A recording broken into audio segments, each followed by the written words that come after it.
Hey, what's going on, guys? Have a card review for you. I wanted to talk about Painful Return. I think it's a really good card. It's definitely one of the sleeper cards in Generation Force.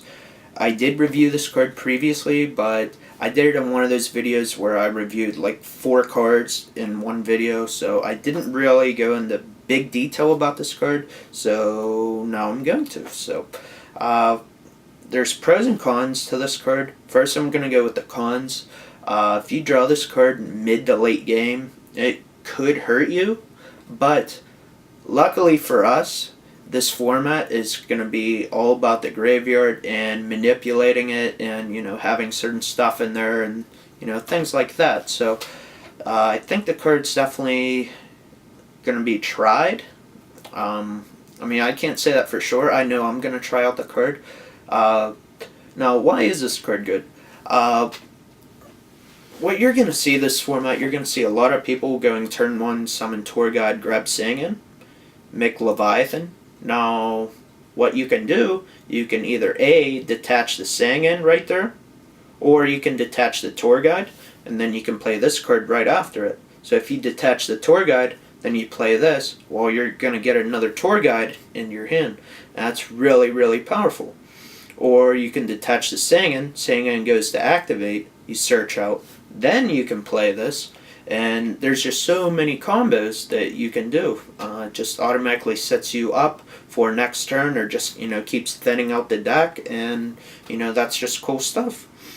Some other cards you can use Foolish Burial, and you can use Armageddon Knight to dump some powerhouse card, whether it being Dark-Armed Dragon or maybe some Blackwing card if you're using that sort of deck.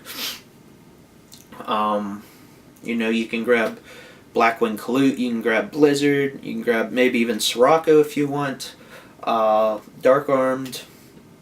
So those 2 cards are very good. Now, there are ways that you can manipulate the graveyard, and I said this upcoming format should be all about the graveyard. And the reason I say that, you need a Light and Dark in your graveyard for Blackluster. You need a Light and Dark for Chaos Sorcerer. You need 4 more Light Sworns to summon Judgment Dragon. You need exactly 3 darks for a Dark-Armed Dragon.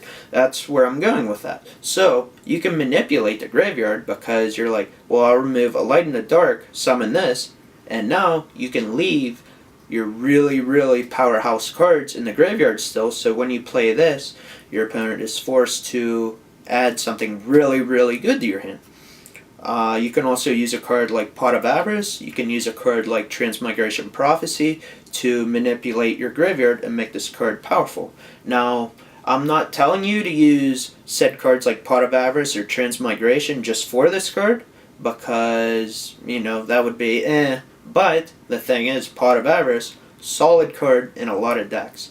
And Transmigration, I think it may be a really good card this upcoming format. We'll see how that goes.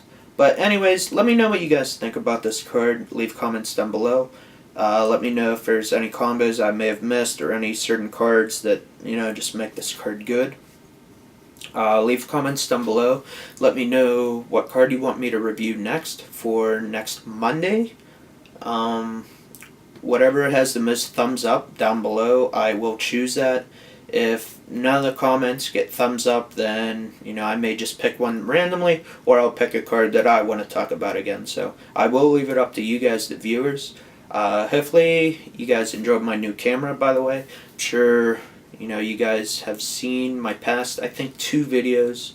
The quality's quite amazing. Still messing around with these settings, so I'm sure it'll take me a few weeks to get everything down pat. So anyways, I'm gonna shut up. I've been talking too long.